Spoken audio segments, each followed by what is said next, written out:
Hey guys, welcome to my first basic guide on economics as well as experience for Teamfight Tactics.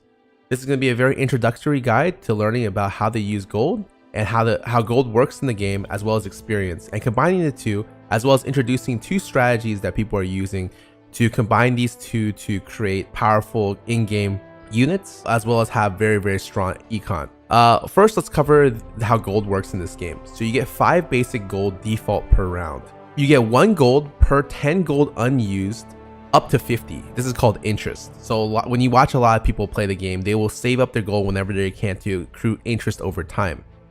Usually you want to be at 50 gold as much as you can so you can get the maximum plus 5 gold per round. Meaning instead of 5, you get double the amount of gold, 10. Also, the final thing that happens for gold is win streaking or loss streaking. You get up to plus 3 gold for a win streak or a loss streak. Your win streaks and loss streaks start at 2 wins or losses, 5 wins or losses, and 8 wins or losses in a row. Then you get plus 1, plus 2, or plus 3 gold for that. Now let's talk about experience. So the way experience works is that you get 2 default experience per round, and 4 gold buys 4 experience. You'll start with levels 1, then level 2, then level 3. These will be your creep rounds at the very beginning of the game, right after the carousel. And you'll go into around levels 4, 5, 6, 7, 8, 9 throughout the game. 9 is really hard to get. Usually you don't end up there at the end of the game. Usually you'll end around 7 or 8. But that's how XP works in this game. So a lot of people are asking me, when do you use XP? I think a good default overview when to use XP is generally you use 1 interest worth of gold to buy XP. It's pretty basic. If you can put in a strong unit to secure, let's say, a win streak or just secure your health, that's a good time to do it. So a good example is usually a good rule of thumb that I tend to follow is if you're 8 experience away, or aka 8 gold away, it's a good time to level. What happens leveling this way is you essentially throw away 1 gold for 1 more unit, 1 gold that round for 1 more unit. And usually, because you take so much damage in Teamfight Tactics, that extra unit will save you more in health than what you would have gained through the additional gold. Now that we've talked about the default gold as well as experience in the game, let's talk about 2 strategies to be able to combine these two to effectively win the game. So the first thing I'm going to cover is something that's very popular. I first heard about it from Rekful, and then I would say streamers like Hafu popularized this. This was really popular beforehand. I personally don't like to do this that much, but it's called the reroll strategy.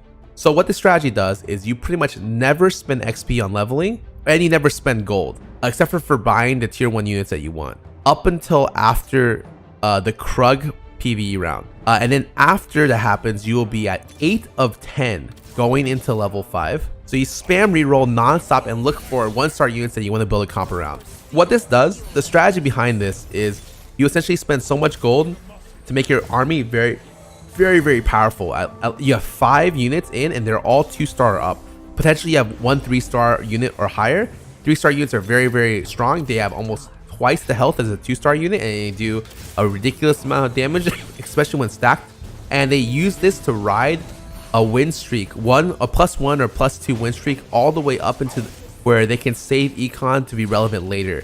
It puts a lot of pressure on other people in the game, and you're pretty much riding clear if you hit the right stuff.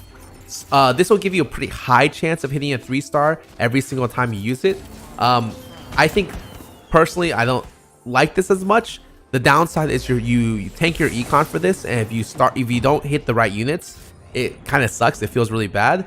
You delay your ability to get 4 cost units, which are very powerful and game changing, and you're hoping that you win streak up to the point where you can get that. But it's a valid strategy, and it's gotten constant top 4s with a lot of different players. The next strategy I'm going to introduce is the econ strategy. I'm going to talk about this strategy also based around the Krug round.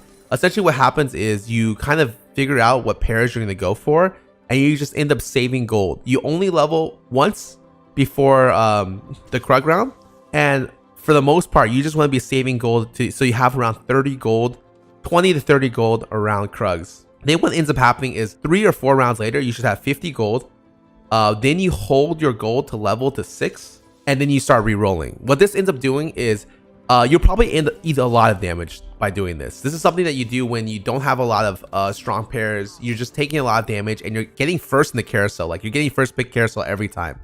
That's your comeback mechanic. You're gonna use the carousel as well as your extra econ to propel yourself back into the game in the future. So you hit 6, you'll get the 3 stars and potential 4 stars faster than anyone who's doing the early reroll strat, and you have a really good economy to be able to kind of do whatever you want, whether it's you reroll down to 30 or 20 to be able to find certain 3, 2, or 4 stars.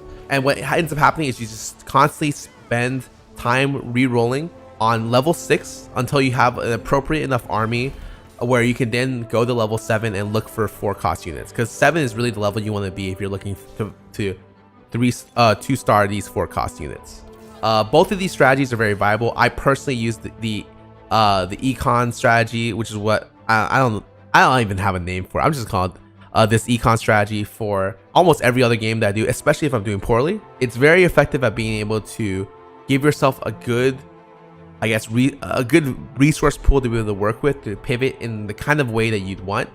But it's kind of dangerous because you'll take a lot of health while doing it. So be careful, and this is definitely something where you need to value a carousel very highly. Anyways, thank you guys so much for watching, and I hope you guys enjoyed this. Hopefully I'll come back with you with brand new, better TFT content in the future, but this is a good